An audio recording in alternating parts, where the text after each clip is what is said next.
Welcome our channel কাদের কবিরাজ 0.5। দেশ ও দেশের বাইরে থেকে যারাই আমাদের ভিডিওর সাথে যুক্ত আছেন সবাইকে সালাম, আসসালামু আলাইকুম ও অন্যান্য জাতির প্রতি আন্তরিক প্রীতি ও শুভেচ্ছা। তো আজকে আমরা আসছি, এর আগেও আসছি এই জায়গায় রিপন। এখানে কিন্তু ওই যে মহরম নামে একটা জিন ছিল যে এখন কাদের কবিরাজের সাথে আছে। তো সেই জায়গাটা আসলে আমরা আবারও পরিদর্শনে আসছি যে এখানে উনি ছাড়াও আরও অন্য কোনো কিছু ছিল কিনা সেটাই জানার উদ্দেশ্যে। তবে এর মাঝে একটা কথা বলে নিই, আমাদের ভিডিওগুলো কেউ সিরিয়াসভাবে নেবেন না এবং টাকা পয়সা লেনদেন করবেন না। যদি করে থাকেন সেটা একান্তই আপনার ব্যক্তিগত ব্যাপার, এটার জন্য আমাদেরকে কখনোই দায়ী করতে পারবেন না। না রিপন, কি বলো? কারণ আমরা শুনতে পারছি অনেকেই নাকি এটা দেখে প্রতারিত হয়ে টাকা পয়সা লেনদেন করতেছে, যার প্রভাব আর কি আমাদের মাঝেও আসতেছে। তো এটা থেকে অবশ্যই আপনারা সতর্ক থাকবেন। রিপন চলো। তো ভিউয়ার্স, আজকে ক্যামেরার সামনে আছে আমি রিপন, ক্যামেরায় আছে রুকন ভাই। তো ভাই আসেন ভিউয়ার্স দেখানোর চেষ্টা করি আসলে এখানে কিছু আছে কিনা, মহরম দিন ছাড়াও এখানে কিছু আছে কিনা এটা দেখানোর চেষ্টা করি। প্রতিটা মানে জায়গা আনাচে কানাচে মানে ঘুরে ফিরে দেখাবে।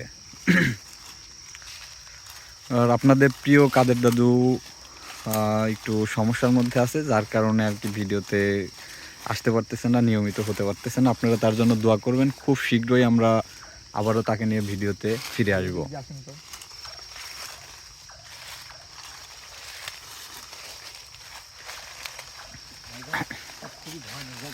হুম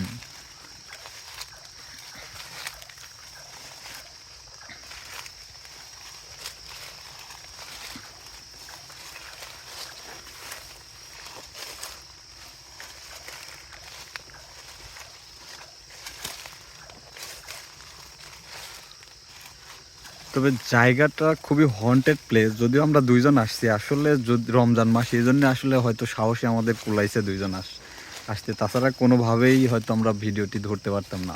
রিপন ভাই আমরা কিন্তু শুনছি সামনে কবরস্থান আছে, সামনের দিকে না গিয়ে এই দিকে চলো, নাকি বলো?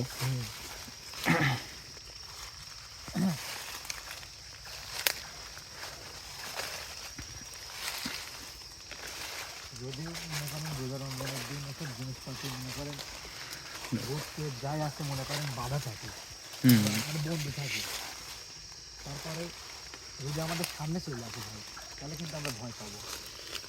দেখছেন ভাই কি অনেকদিন ধরে এখানে মানুষজন আসে না, এই জন্য মনে করেন আসলে মানুষজনের যদি যাতায়াত থাকতো তাহলে মাকড়সার জাল এইভাবে আসলে কখনোই বিস্তার করতো না, এটা কিন্তু স্বাভাবিক বিষয়। ওদিক দিয়ে না যাই।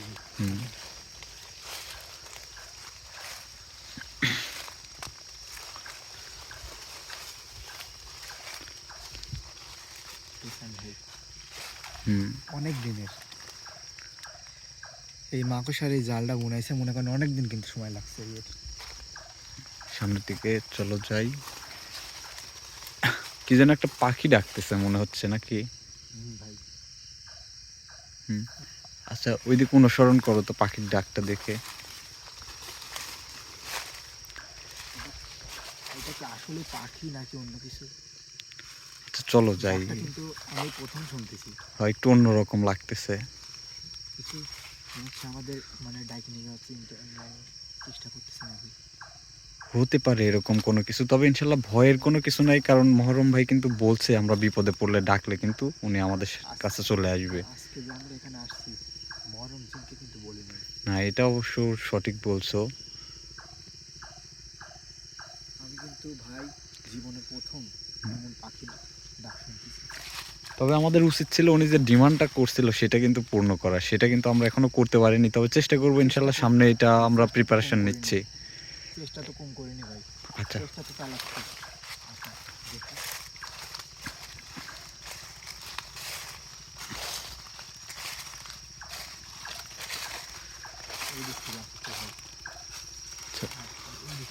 এই জঙ্গল কিন্তু এই দিক দিয়ে আরো গভীর, কোন দিক দিয়ে বের হবে?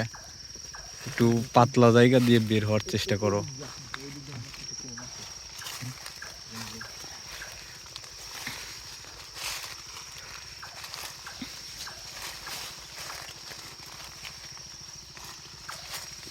খুব সাবধান রিপন।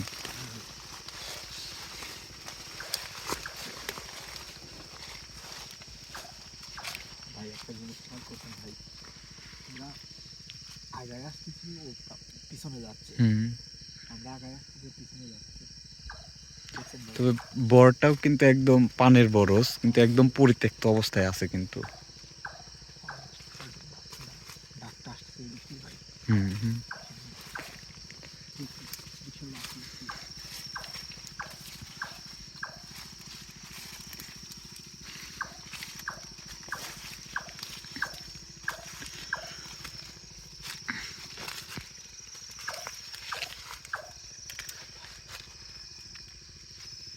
ওই জায়গায় কি ডাক আসছে ভাই?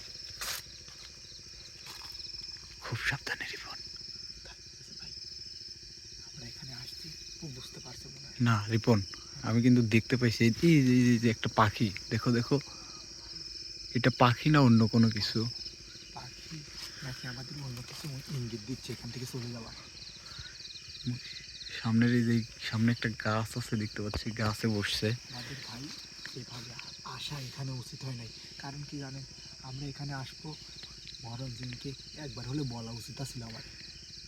আচ্ছা ভয় পেও না, ইনশাল্লাহ তেমন কোনো কিছু হবে না। তবে পানির বরজটা সম্পূর্ণ ঘুরে দেখো যে কোনো কিছু দেখা মিলে কিনা।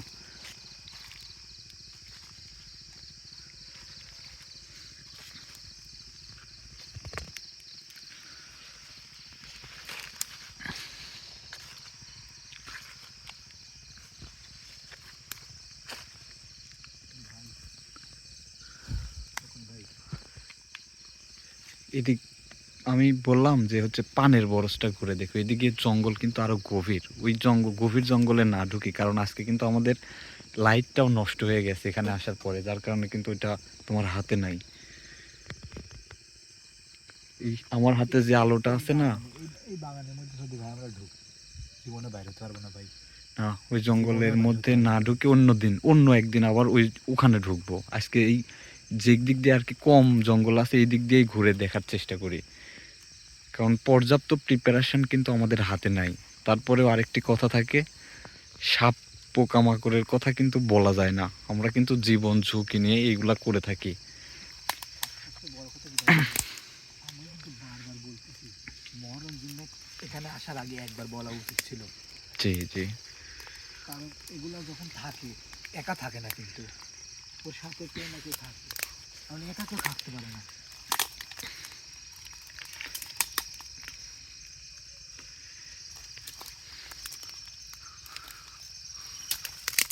এগুলো তো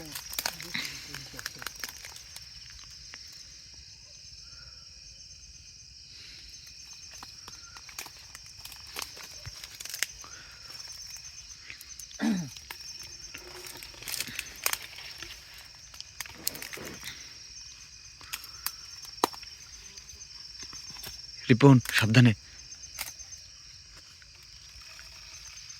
Viewers, খুবই ভয়ানক এবং পরিত্যক্ত একটা জায়গা। রিপন ভাই সামনের দিকে যাও, আস্তে আস্তে যাবে, খুব সাবধানে।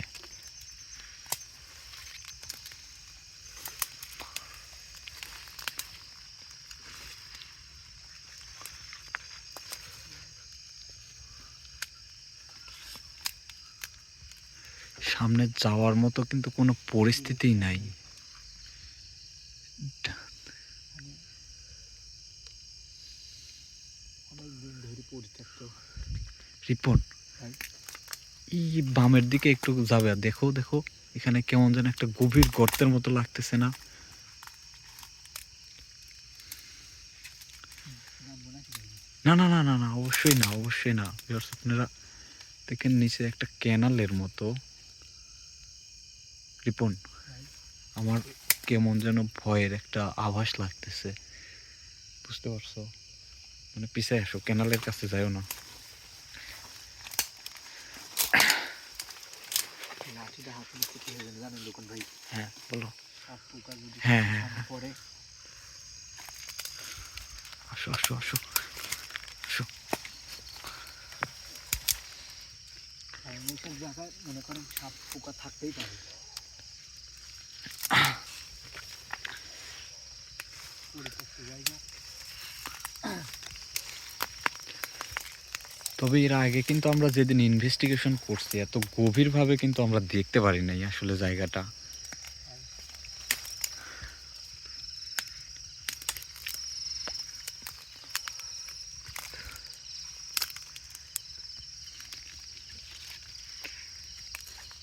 আজকের পরিবেশটা খুবই কিন্তু ঠান্ডা, একদম থমথমে অবস্থা বিরাজ অবস্থা। করতেছে। মহরম জিন যেদিন এখানে ছিল, ভিডিও করছিলাম, একদম উত্তাল ছিল জায়গা। জায়গা কোনো জায়গায় যায় ভাই সেদিন আমরা দাঁড়াইতে পারিনি। তবে আমার মনে হচ্ছে রিপন, বুঝতে পারছো, যে এই ভিটাটা যে পরিত্যক্ত হয়ে আছে, এখানে মহরম জিন ছাড়া মনে হয় অন্য কোনো কিছু ছিল না। ছিল না। আর অথবা রমজান মাস, রমজান মাস এই জন্য দেখা আমাদের যাচ্ছে না। সাথে হয়তো দেখা হচ্ছে না। তবে রমজান বের হলে এখানে কিন্তু আমরা আরেকটা ইনভেস্টিগেশন করব। আর একটা কথা কি ভাই জানেন, এখান থেকে যাওয়ার পরে সাথে সাথে আমরা মহরম জিনকে জানাবো যে এই জায়গায় গেছিলাম, জি, আমার সাথে সাথে কিন্তু বলা লাগবে অবশ্যই। তাছাড়া আমাদের এটা বেয়াদবি হয়ে যাবে কিন্তু। কারণ আমরা তো প্রথমে একটা কেউ জিনিস ভুল করে ফেলাইছি, ও বলে আসিনি। হুম হুম। আসেনি কিন্তু অবস্থা এখানে এখন যে অবস্থায় আছে খুবই ভালো, হ্যাঁ, ভালো অবস্থা আছে। তারপর দেখা যাচ্ছে দেখতে পাইছি না।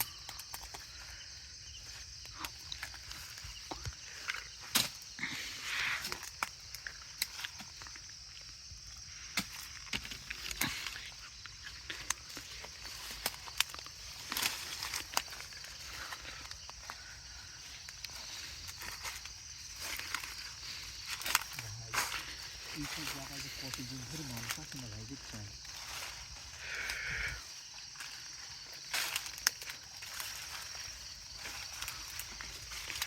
তো ভিউয়ার্স, মানে এতটা যে ভয়ানক জায়গা আপনারা নিজেরাও দেখতে পাচ্ছেন, যে গভীর রাতে আমরা আপনাদের সাথে আছি বা আপনারাও আমাদের সাথে আছেন।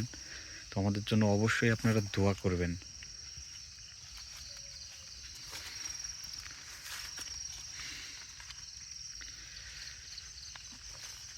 শত শত বিঘা, হ্যালো ভিউয়ার্স, দেখেন আপনারা, শত শত বিঘা জমি মনে করেন এই দিক দিয়ে পরিত্যক্ত হয়ে পড়ে আছে।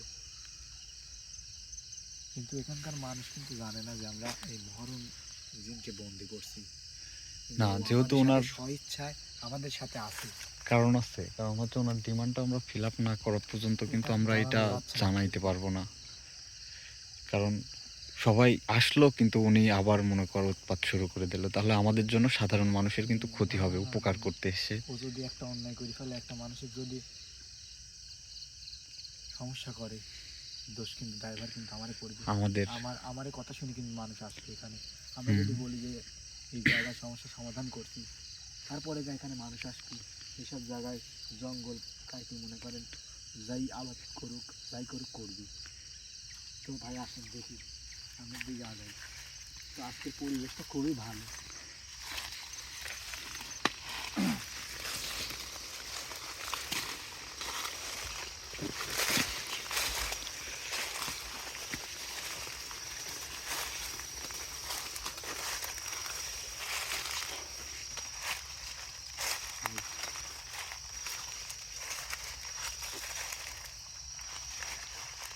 রিপন, আমাদের কি ইনভেস্টিগেশন কি আরো কি দ্রুত চালাবে, সামনের দিকে যাবে কি? আপনি কি বলতেছেন? আমার তো মনে হচ্ছে এই জায়গায় কিছু নাই। এখানে আমারও এরকমই, আসলে এরকম কোনো কিছুই মনে হচ্ছে। এই জায়গাতে আমাদের ইনভেস্টিগেশনে আসলেও রমজানের পরে আসতে হবে, তাহলে হয়তো কোনো কিছু পাওয়ার একটা এখানে যখন সম্ভাবনা আছে। মহরম দিন ছিল ভাই, আমরা আসার পরে কি অবস্থা করছিল মনে আছে আপনার? হুম, কি যে একটা ভয়ানক পরিস্থিতিতে পড়ছিলাম আমরা আসলে। সেদিন মিন্টুকে নিয়ে এসে তো আসলে বিপদেই পড়ে গেছিলাম, যে একটা নতুন ছেলে নিয়ে এসে কি যে একটা অবস্থায় পড়ে গেলাম। ওর অটোমেটিক কিন্তু ওর গায়ে হাজির হয়ে গেছিল। হুম, তারপরে সমাধান করি, সে এখন আমারে বসে আছে আমার কথা শুনে।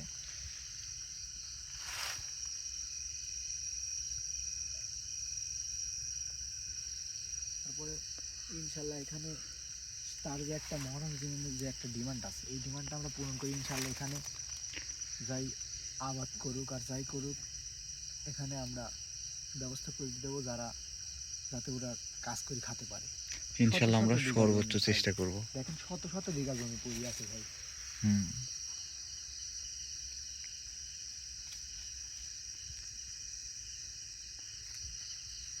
সামনে কি আর আগাবেন? আমি বলতে চাচ্ছি কি রিপন, আর সামনের দিকে না আগাই। ইনভেস্ট যেহেতু রমজান মাস, আমার মনে হয় না তেমন কোনো কিছু পাবো। তার চাইতে দর্শকের যদি কিছু বলার থাকে তো বলে বিদায় নিয়ে নাও।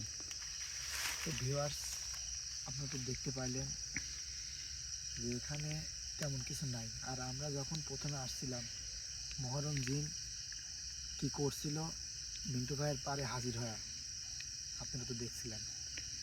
তো আজকে যদি থাকতো, আর কিছু না হয় আমাদের সাথে একবার হলে দেখা দিল নি, এখানে হুম। কিছু নাই, এই জন্য মনে করেন দেখতে পাইনি। তো এখানে আমরা ফসলে ফলাতে পারে যাতে কৃষকেরা সেই উপযোগী করব, কিন্তু এর একটা ডিমান্ড আছে এই মহরম জিনের, আপনারা ভিডিওতে দেখছেন। এই ডিমান্ডটা পূরণ করার পরে আমরা এখানে মনে করেন যাতে কৃষকেরা আসি ফসল ফলাতে পারে। বিশ্বাস করবেন না ভাই, শত শত বিঘা জমি ভাই এখানে পড়ে আছে। তো তো মানে দর্শকের কাছে আসলে একটাই আশাবাদী রাখবো যে আপনারা সবসময় আমাদের পাশে ছিলেন, পাশে থাকবেন। কথা না বাড়িয়ে আপনাদের দোয়া ছাড়া আমরা আগাইতে পারবো না। তো সবাই আমাদের পাশে থাকবেন, আমাদের জন্য দোয়া করবেন, এই বলে আজকের মতো এখানেই শেষ করছি। আর একটা কথা অবশ্যই মনে রাখবেন, প্রতারকের সাথে প্রতারিত হইলে সেই দায়ভার অবশ্যই আমাদেরকে দিবেন না, কারণ ইতিমধ্যে আমরা বিভিন্ন সমস্যার মধ্যে আছি। টাকা পয়সা লেনদেন কখনোই করবেন না। এই বলে আমার সংক্ষিপ্ত যে আজকের ভিডিওটা ইনভেস্টিগেশনটা করলাম এখানেই শেষ করতেছি। আসসালামু আলাইকুম। আসসালামু আলাইকুম।